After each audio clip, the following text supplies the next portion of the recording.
प्राकृत संख्या। पहली क्या है आपकी प्राकृत संख्या, जिसको प्राकृत संख्या को एक और नाम जानते हैं, इसको प्राकृतिक संख्या भी कहते हैं। तो कंफ्यूजन मत क्रिएट करना, दोनों का मतलब क्या है, प्राकृतिक संख्या या प्राकृतिक संख्याएं। अब प्राकृतिक संख्याएं किसे कहते हैं, प्रश्न ये है कि प्राकृतिक संख्याएं किसे कहते हैं। तो वे संख्याएं जिनका यूज गणना करने में किया जाता है, जिनका उपयोग क्या करने में किया जाता है, गणना करने मतलब गिनती करने में, गिनने में किया जाता है, वो क्या कहलाती है, प्राकृत संख्याएं। और ये कहां से स्टार्ट होती है, 1 से। प्राकृत संख्याएं कहां से स्टार्ट होती है, 1 से।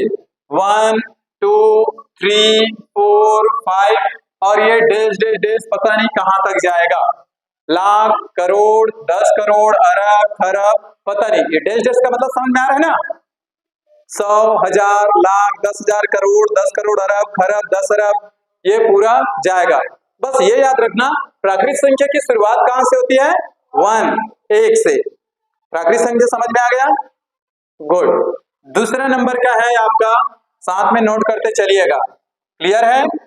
दूसरा है आपका पूर्ण संख्याएं। क्या है, पूर्ण संख्याएं।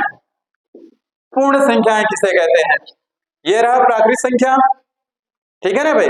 अब पूर्ण संख्याएं किसे कहते हैं ये समझना, इधर देखो बेटा, ठीक है। पूर्ण संख्याएं अगर प्राकृत संख्या में, ये प्राकृत संख्या है, इसमें अगर जीरो को भी शामिल कर लिया जाए तो वो कौन सी संख्या कहलाती है, पूर्ण संख्याएं। देखो 1 2 3 4 5 ये पूरा प्राकृत संख्या है कि नहीं भाई, और ये अनंत तक जाएगा। अगर मैं इसमें जीरो को भी शामिल कर लूं, इधर ये प्राकृत संख्या थी, यहां से लेकर यहां तक अभी, अगर मैं इसमें जीरो को भी शामिल कर लूं तो वो कौन सी संख्या कहलाएगी, पूर्ण संख्या। तो पूर्ण संख्या की शुरुआत कहां से होती है, जीरो से, और प्राकृत संख्या की शुरुआत कहां से होती है, 1 से। तो क्या मैं प्राकृत संख्या को पूर्ण संख्या बोल सकता हूं, क्या मैं इस प्राकृत संख्या को पूर्ण संख्या बोल सकता हूं, बिल्कुल बोल सकता हूं, क्योंकि पूर्ण संख्या सॉरी हाँ, इस प्राकृत संख्या को मैं पूर्ण संख्या बोल सकता हूं, लेकिन पूर्ण संख्या को प्राकृत संख्या नहीं कह सकता क्योंकि इसकी शुरुआत जीरो से होती है। समझ में आ गया ना, ये हो गया। आगे देखेंगे भाज्य संख्याएं। तीसरा है आपका भाज्य संख्याएं। इतना सब कल आप लोग याद कर लेना और घर में इसको रिवीजन करके आना है आप सबको, क्लियर है। भाज्य संख्याएं तो वे संख्याएं जो स्वयं के अतिरिक्त किसी और संख्या से भी भाग चली जाती है, साथ में नोट करना, वे संख्याएं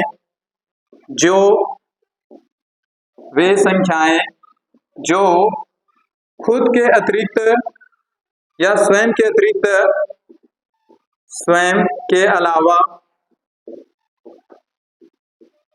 किसी अन्य संख्याओं से भी भाग चली जाती है, किसी अन्य संख्याओं से भी अन्य संख्याओं से भी भाग चली जाती है, वो क्या कहलाती है, भाज्य संख्याएं कहलाती है। ऐसी संख्याएं जो स्वयं के अलावा किसी अन्य संख्याओं से भाग चली जाती है वो कौन सी संख्याएं कहलाती है जी, भाज्य संख्याएं। अब जैसे देख लो, इधर देखना ध्यान से, जैसे क्या है 4, देखो इधर समझो, पहले परिभाषा समझना। भाज्य संख्याएं कौन होंगी, वे संख्याएं जो खुद के अलावा या स्वयं के अलावा किसी अन्य संख्या से भी भाग चला जाता हो।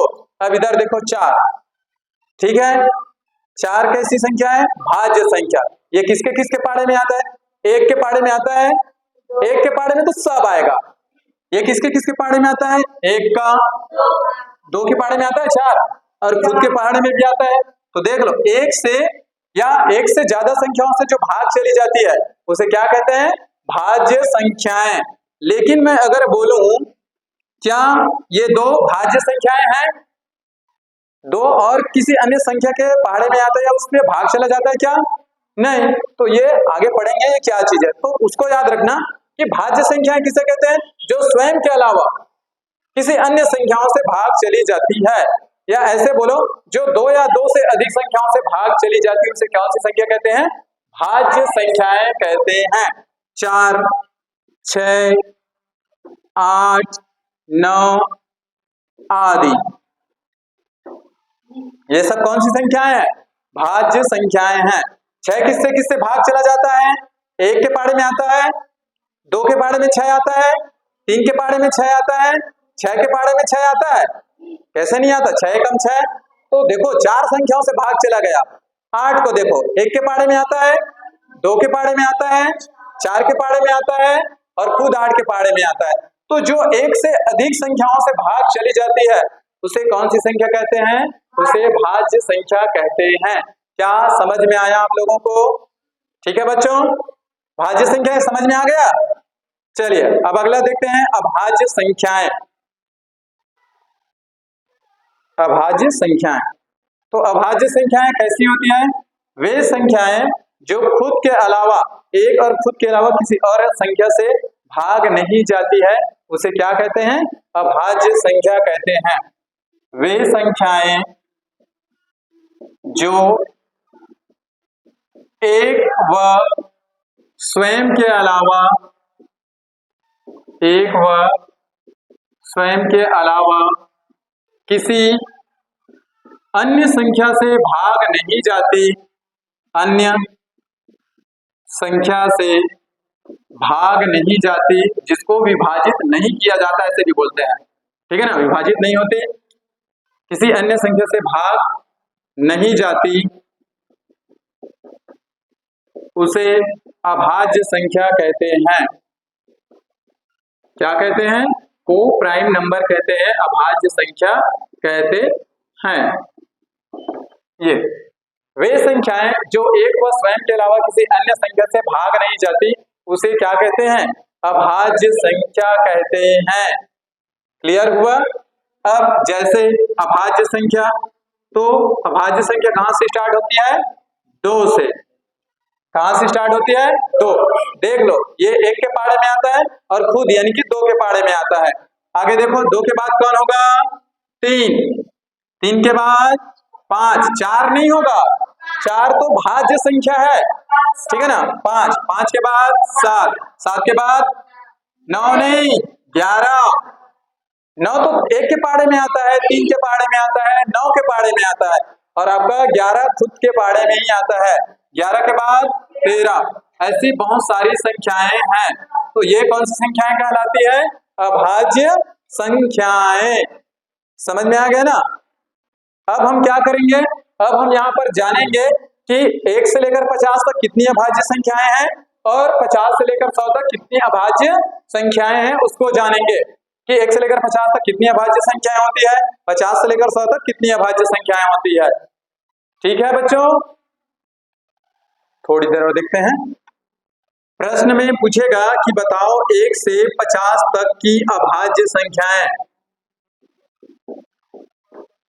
क्या हो गया बेटा?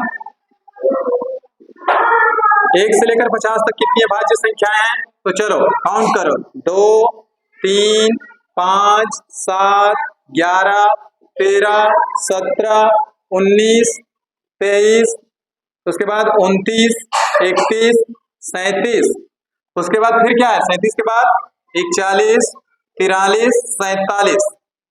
तो 1 से लेकर कितनी अभाज्य संख्याएं देख लो, 2, 3, 5, 7, 11, 13, 17, 19, 23, 29, 31, क्या हो गया? हाँ 31, 37, 41, 43, 47। तो ये कहां से लेकर कहां तक की है? 1 से लेकर 50 तक, 1 से लेकर 50 तक। तो ये वे संख्याएं जो खुद के पाड़े में आती है और किसी के पाड़े में नहीं आती। अगर पूछे कि 1 से 50 तक की संख्या, अभाज्य संख्या कितनी है, संख्या बस पूछे, तो इन सबको गिन लेना। तो कितना हो जाएगा? गिनेंगे तो टोटल कितनी है 1 से लेकर 50 तक कुल संख्याएं? गिन लो, 1 से लेकर 50 तक की बात चल रही है, तो गिनो 1, 2, 3, 4, 5, 6, 7, 8, 9, 10, 11, 12, 13, 14, 15। तो 1 से लेकर 50 तक कितनी अभाज्य संख्याएं? कुल 15। अब हम आगे देखेंगे 50 से 100 तक की अभाज्य संख्याएं। 50 से 100 तक की अभाज्य संख्याएं, अभाज्य संख्याएं। ठीक है। अब इधर ध्यान से देखना भाई, कौन कौन सी संख्याएं हैं जो लेकर क्या होता है आपका 50 से लेकर 100 तक की संख्याएं होती है। देखना, ये होता है आपका 53, 59 इतना होता है, और क्या होता है आपका 61, 67, 71, 73, 79। ये सब कैसी संख्या है आपकी? अभाज्य संख्या है, जो खुद के पहाड़े में क्या होता है आता है। और कौन संख्या है? 83, 89 और 97। उसके बाद बाकी सब भाज्य संख्याएं हैं। तो 50 से 100 तक की अभाज्य संख्याएं कितनी है? 53, 59, 61, 67, 71, 73, 79, 83, 89 और 97। अगर इनकी संख्या पूछ दिया जाए, कुल संख्याएं कहां से लेकर कहां तक जी? 50 से लेकर 100 तक। गिनो, 1, 2, 3, 4, 5, 6, 7, 8, 9, 10। तो कितनी अभाज्य संख्याएं हैं? 10। कहां से कहां तक? 50 से 100 तक। लेकिन प्रश्न में अगर ऐसे पूछ दे, 1 से 100 तक की अभाज्य संख्याएं कितनी है, तो बता सकते हो कितना हो जाएगा? अरे भाई दोनों को जोड़ दो, कितना हो जाएगा? 1 से 100 तक की अभाज्य संख्याएं कितनी है? तक की कुल अभाज्य संख्याएं, इधर बीच में ऐड कर लेना कुल। 1 से 100 तक की कुल अभाज्य संख्याएं कितना होगा? 25। शुरू से लेकर पूरा तक लिख देना।